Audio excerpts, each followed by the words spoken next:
Hello, welcome everyone to Learning 28 Days. In this video, the second part of our webinar on Introduction to Electrical Substations will continue by the expert guest faculty Ramesh Kumar Reddy. At the end of the session, we had asked some common doubts which the students have posted regarding their career aspirations in India as well as abroad in core electrical discipline. Please watch and get benefited. Now we will move on to current transformer. So current transformer is an instrument transformer. So it is, it is wired in series with the conductor carrying the current for measurement or for providing signal to the protection relay. So we have seen earlier in our key signal line diagram, these switchyard heaters are normally, it is a bar primary that I will explain it in the next slide. And it is single phase multi-core multi-ratio type. It's a multi-core. So there are we have seen that secondary there were 3 cores in that earlier key SLD, and multi-ratio type. So primary to secondary there are a dual ratio actually. Whatever we have used was dual ratio there. So with secondary current rating of 1 ampere, it can be 5 amperes also depending upon the application. Basically 1 amps, and typically that 1 amp or 5 amperes, that's secondaries. So, and these CTs are located close to circuit breaker. So it is basically to provide, to avoid any dead zones. So to avoid any dead zones in production, we always locate the CTs very close to circuit breaker.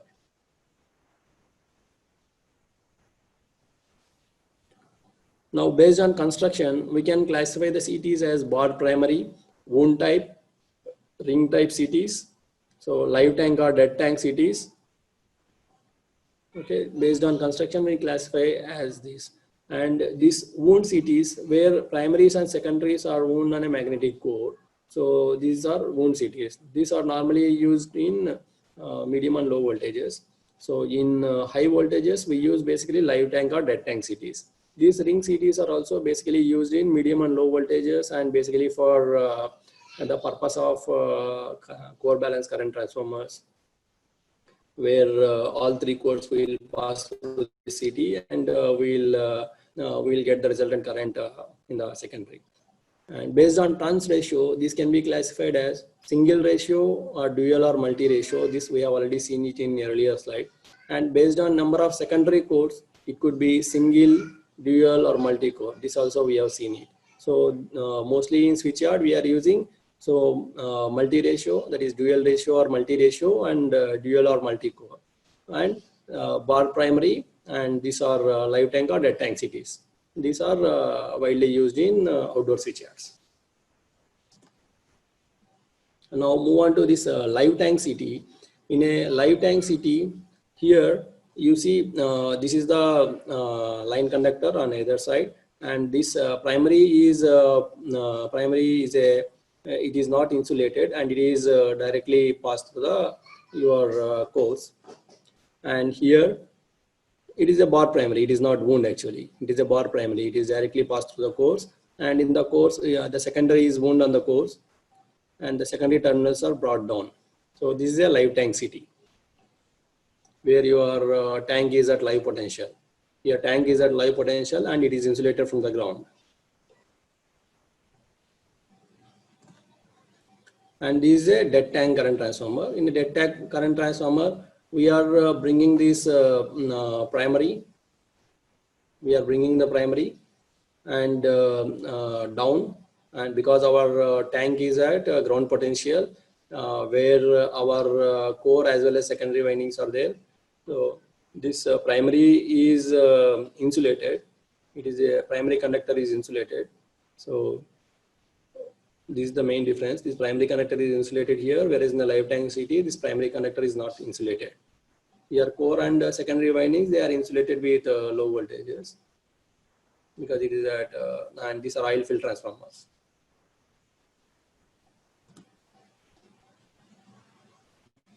Now coming to the classification, these current transformers, we can classify them. We can also classify them as protection current transformers or measuring current transformers.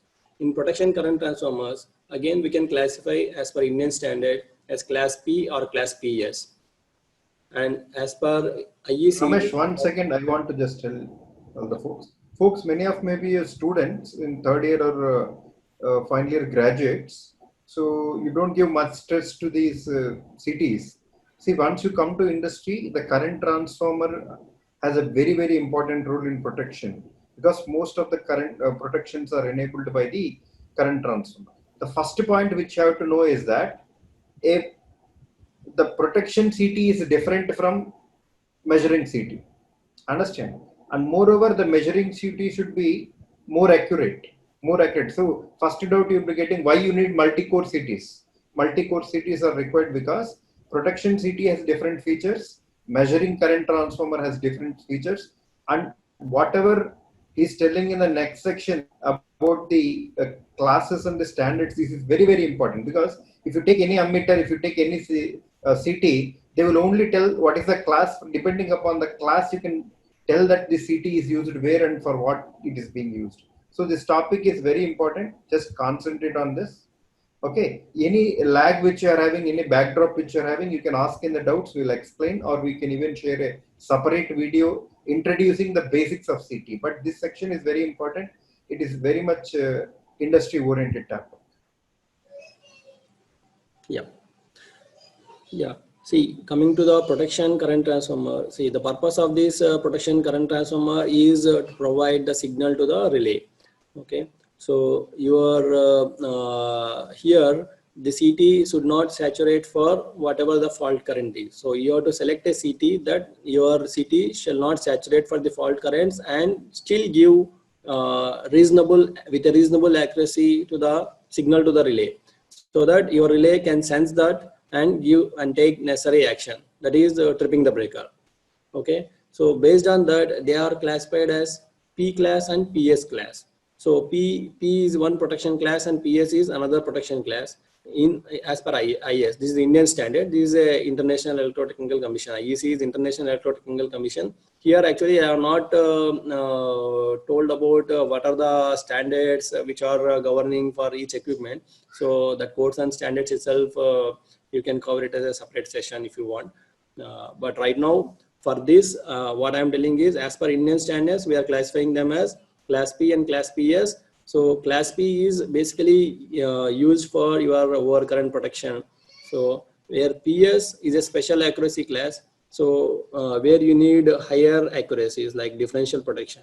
So right now for current transformers, you remember that there are different types like say class P or class PS. So and also in case of protection class, as I was telling, in class B, so you have to specify certain factors like what is the ALF, accuracy limit factor. So accuracy limit factor you have to specify whether it is 10 or 20 or like that, and also accuracy like 5P or 10P. So basically these comes in different ranges, like one is accuracy 5P 10P accuracy, and other one is accuracy limit factor, that is 10 20 like that. So you might be wondering what is this accuracy limit factor. So if you say that 5P10, it means it gives the accuracy of 5% up to 10 times of the rated current. Suppose if the CT is rated for 100 by 1 amperes ratio, then if you say 5P10, then we can say like it can give up to 1000 amperes, it can give an accuracy of 5. But that is if the CT secondary is connected to rated burden, because this CT is designed with certain burden. Burden is basically the load that it is connected to the CT. In this case, basically your relay and the connecting cables. Okay, so now your connected burden in the present scenarios, we are using numerical relays, that is basically digital relays, which have very low burdens, and the other burden you have to take is cable. So only cable burden is the major, and other burden is numerical relay. Numerical relay is very low burden. So by considering both the burdens, then the effective accuracy limit factor will be higher. Anyhow, what I think is we will discuss about the sizing and parameters of these current transformers in another session. Now to give a glimpse, there are different accuracies like 5P and 10P and different accuracy limit factors, that is 10, 20 like that. And this PS class as I was telling that this is used for differential applications, mainly differential protection applications.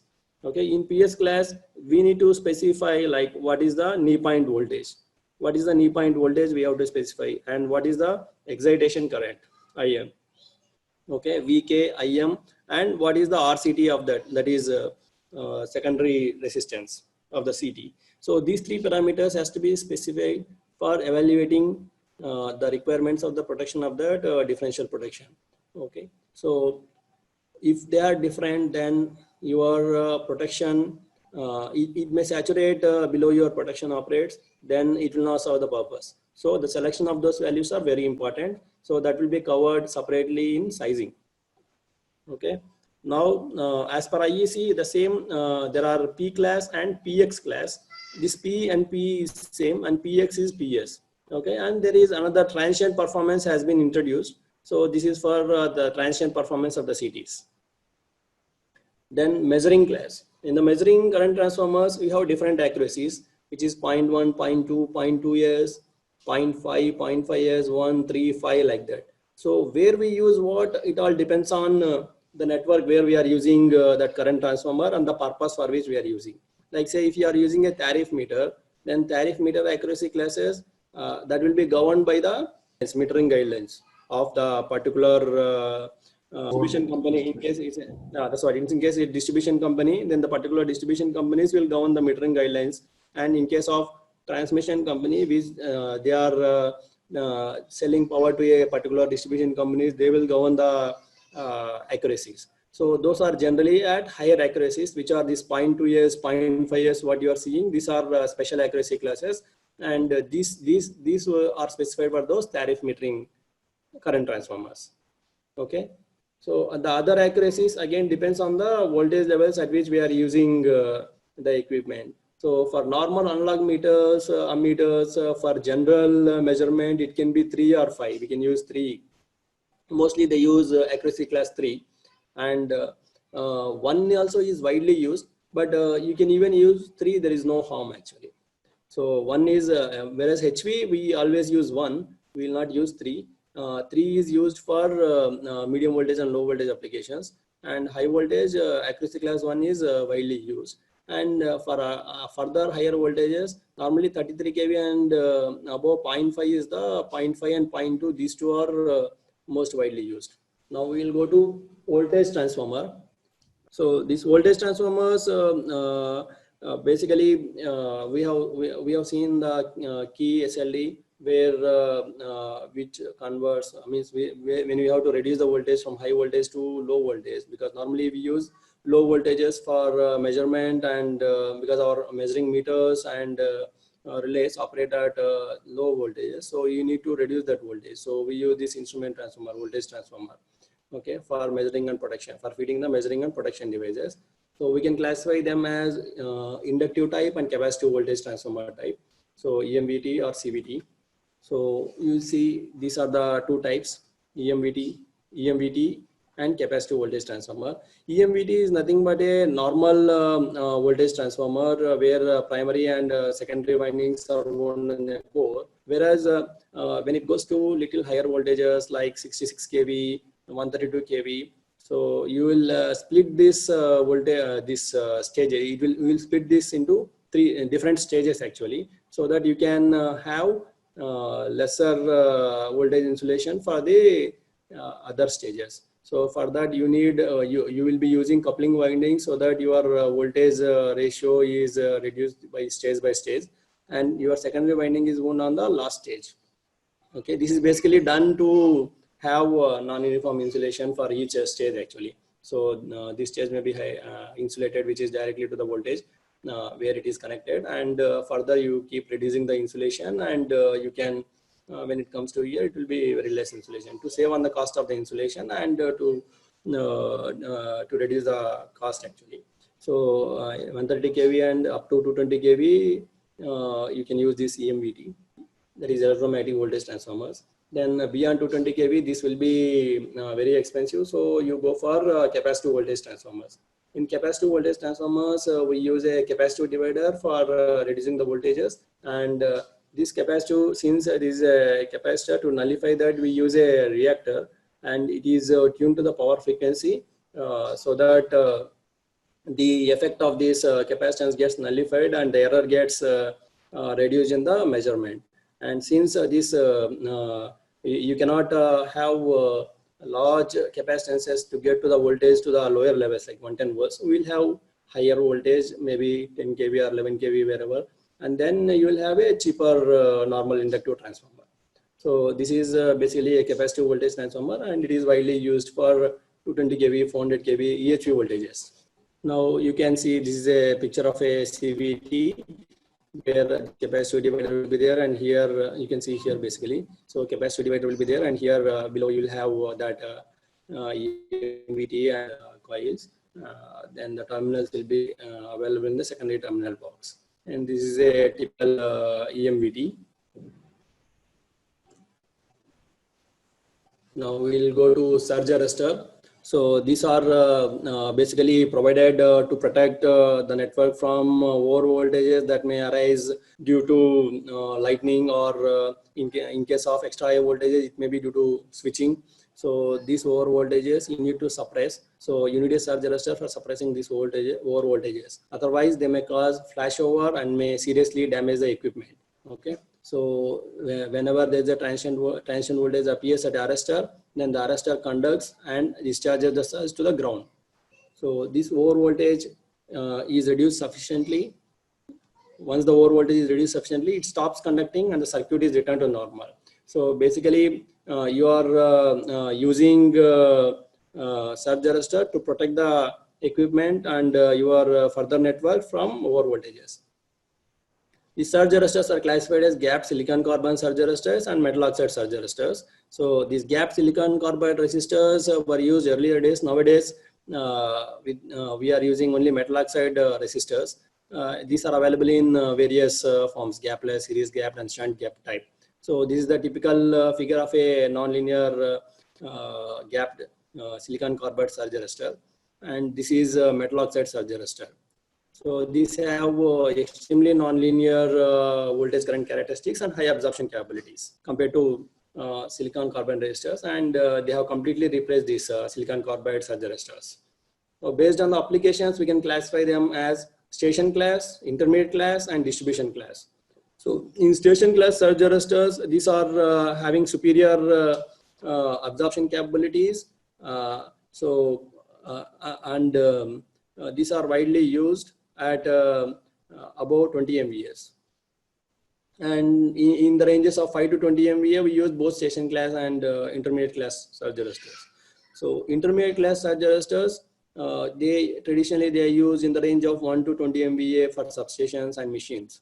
And these distribution class surge arrestors, they are used for smaller oil field transformers or dry type transformers, 1 MVA and less, and for machines below 1000 kVA, and on the lines that are directly connected to rotating machines.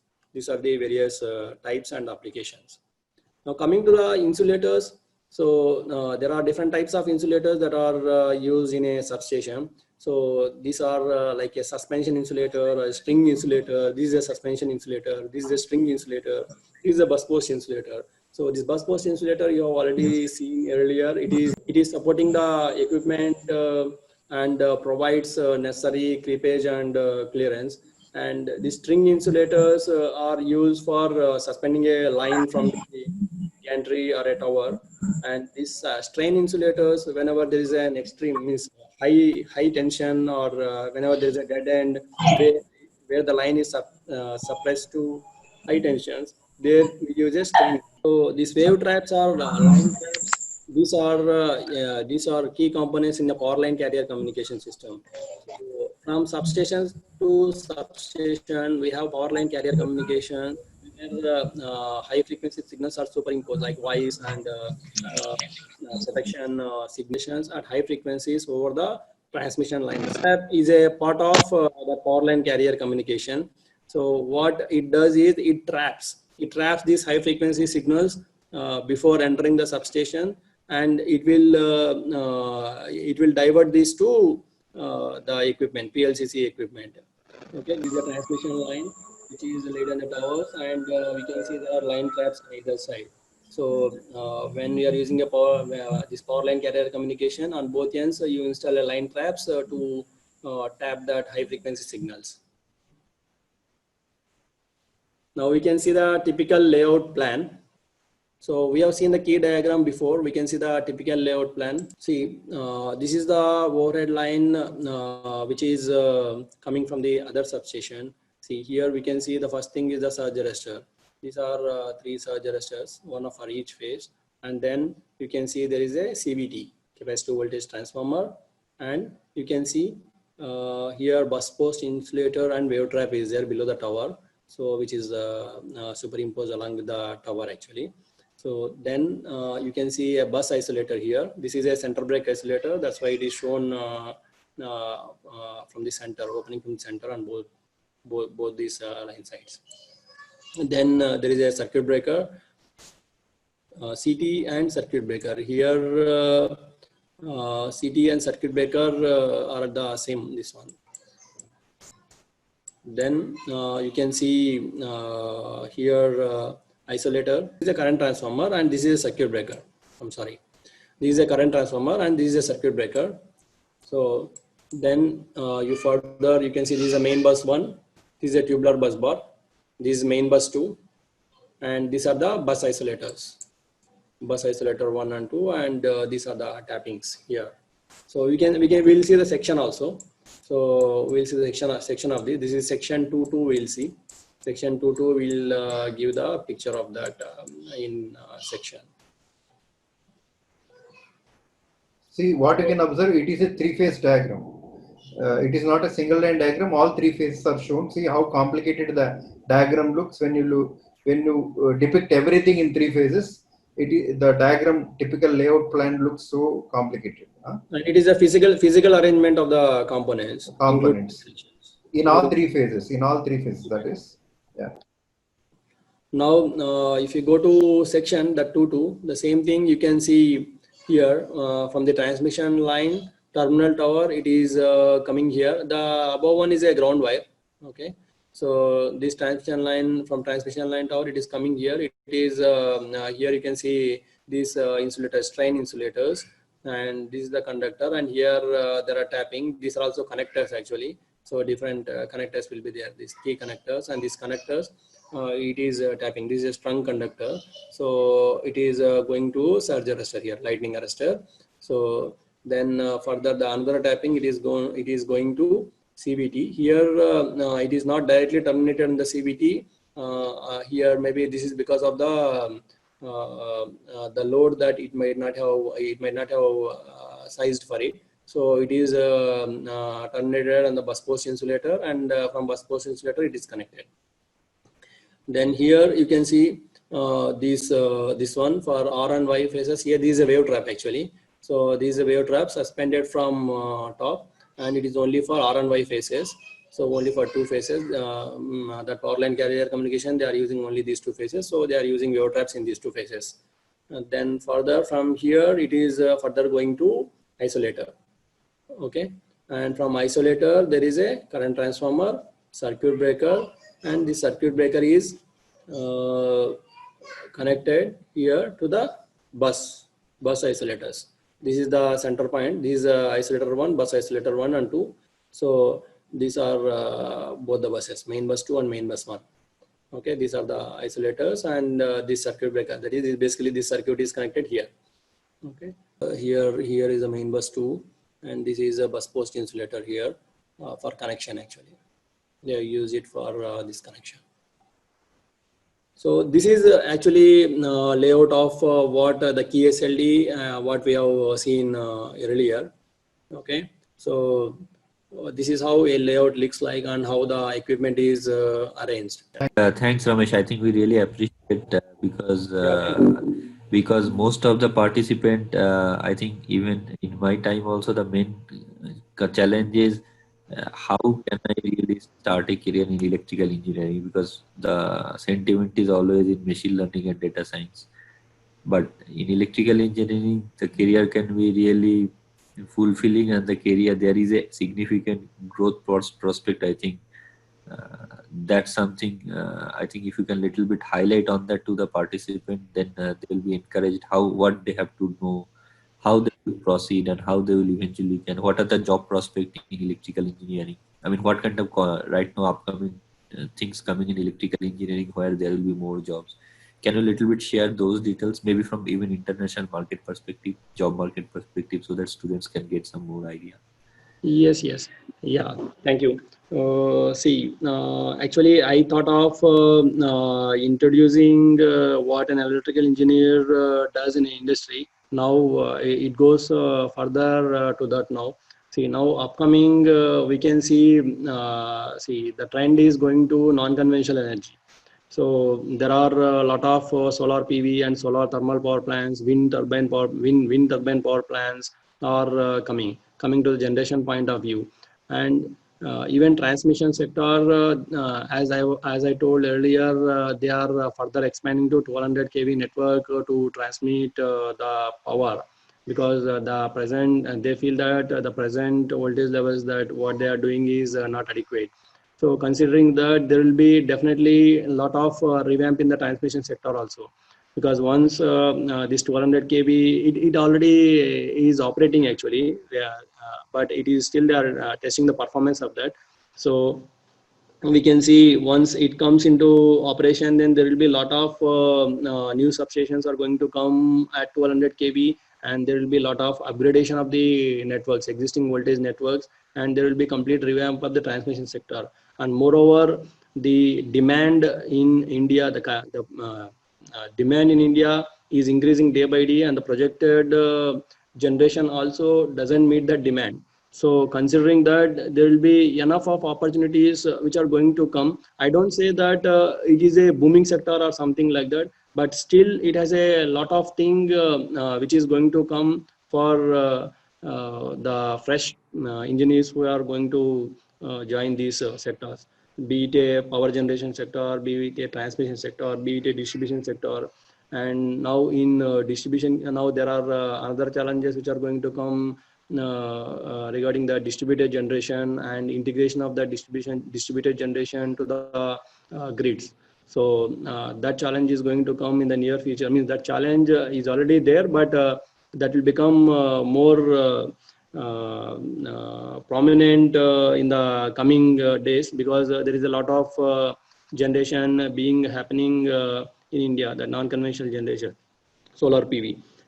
I think now government may go further to that step, and they will go to these individual customers, and now that intelligent meters and all those things they are doing. So that is when it comes to distribution sector. Apart from this, there are a lot of in abroad, if you see, there are a lot of water treatment plants. Now oil and gas right now it is down, but it is not dead, it is down only. So there will be opportunities coming once that exploration starts, because now it is challenging, then people will go for further exploration, and there will be a lot of opportunities.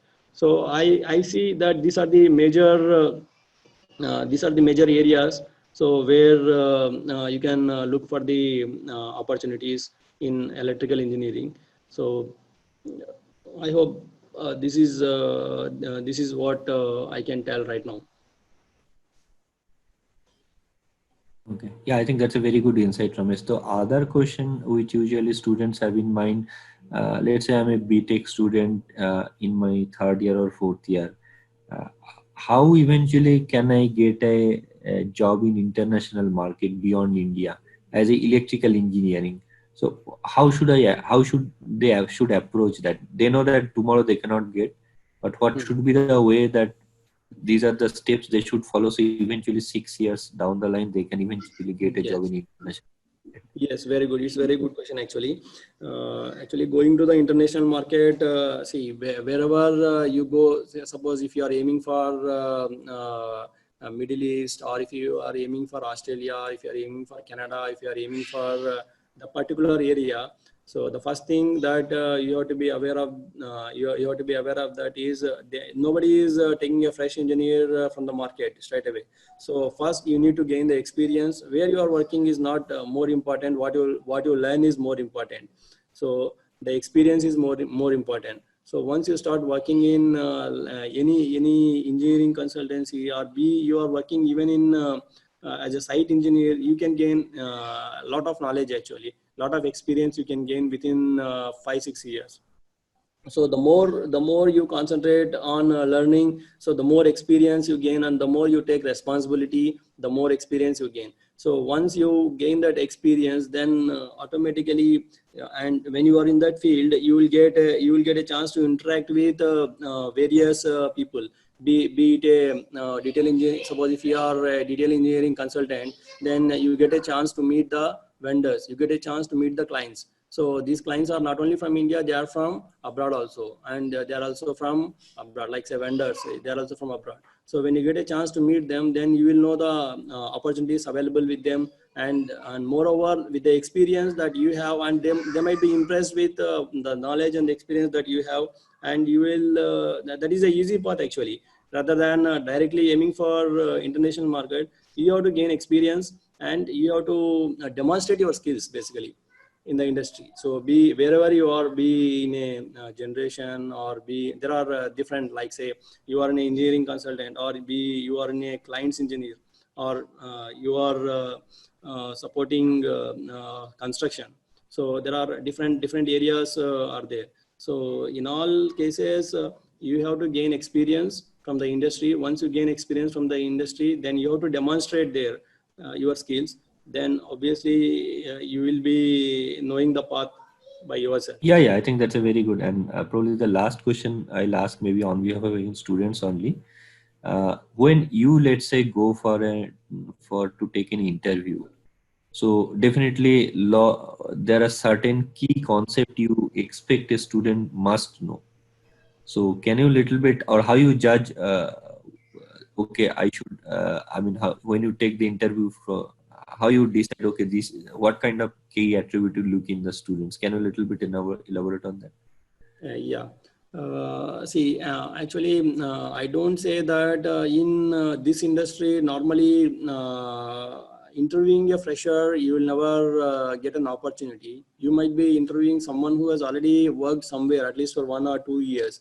So that from that point of view, I can tell, because see, fresher, they will always select by the other process. That is basically they will conduct tests. So you can go anywhere, they will conduct a test. That test is may not be completely, you need not know the knowledge of electrical engineering completely, or you need not be a very bright student of all the subjects, but only they will see only your the other skills, soft skills. Are you committed to your work? Like whether he will shoulder the responsibility that means whatever responsibility that we give on us, whether he will be able to handle that responsibility, and whether he is willing to learn. These are the key activities, whether he is willing to learn, and whether he will be able to take the responsibility that is given to him, and whether he is committed to work. So these are the major key things that will be seen for a fresher point of view. And these are only soft skills only that will be seen from fresher point of view. And yes, they should have knowledge. They will not take a student who don't know anything of electrical engineering to an electrical engineering industry. And definitely, that's why they will keep some cutoffs in their marks, basically. So apart from that cutoffs, they should have basic knowledge about their subjects, like concepts. So apart from that, they need only soft skills, because they will take them and then they will groom them. Because in this industry, yes, definitely nobody gets a well-groomed engineers until unless there is something called industrial engineering training, which is happening. So if you do that engineering training in all those skills, and if they have their certificate, and if the companies are recognizing that training institute, then obviously they will prefer those who has already done, because they don't need to give them training. Because once you have been selected, Normally, in all these organizations, what they will do is they will give a training of 6 months or 1 year, depending upon the type of the industry. So to avoid the training, if there are training institutes which are recognized by most of these engineering companies, then if they are coming out of that, they may take directly, and that time they will test their skills. Now, whatever the question you asked for testing happens only when they have already trained, they have been trained. So now for a fresher, I don't think the training and that training also should be recognized by the what do you say, there is something like memorandum of understanding between the training institute and these engineering companies. So then only it works to that point of directly taking them, I mean interviewing them and taking them.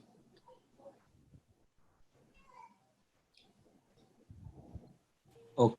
So gentlemen, you can ask your doubts, and we will be framing out all this video we will be posting in YouTube, and you can go through the complete lecture again. Any doubts you can post in our WhatsApp group, and any specific queries to Ramesh also I will be sending to him. Thank you for your participation, and again we sincerely thank Ramesh Kumar for his time and effort. We really appreciate, and we are thankful to you for your wonderful webinar on so many practical topics, Ramesh. Thank you very much from our team and our participants. Yeah, thanks, Ravi. Thanks from my side also. You have given an opportunity to present it to your students. Thank you. So gentlemen, that's it for today.